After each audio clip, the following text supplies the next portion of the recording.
अनुगुल ब्रह्मपुर अभिमुखी जाइथिले मां तारा तारिणी को दर्शन करबा पई आ मां को दर्शन सारी फेरिबा बाटरे घटिथिला बड़ दुर्घटना।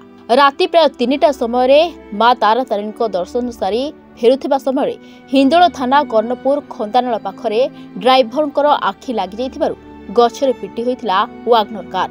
दुर्घटना रे जणे मृत्यु होइथिबा बेले आ 5 जण गुरुतर आहत होइछन्ति। मृत युवक हेले भद्रक अंचल मृत्युंजय पाणिग्राही।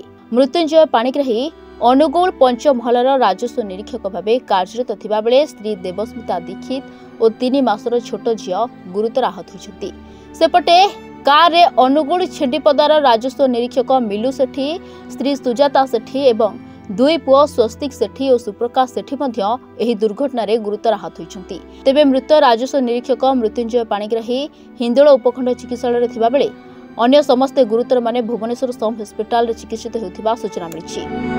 मो बड़ भाई से तारा तारिणी जाउथिले दर्शन करिया पई कि दर्शन करिगिनी फेरुथिला बेले हठात ताको आखि लागि जिवारु एमती दुर्घटना घटी जियाउ। से बड़ भाई बसथिला भाउज आ पिला दीटा बसथिले आ जने बड़ भाई तापरे भाउज तांकर छोट झियोडे 2 वर्षर जी जार डेथ हेई जी तांको ना पाणिग्राही आज्ञा आहत होइछन्ति 4 जण।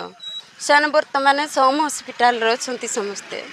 हिंदोलर गौतम मोदिली रिपोर्टर्स टुडे।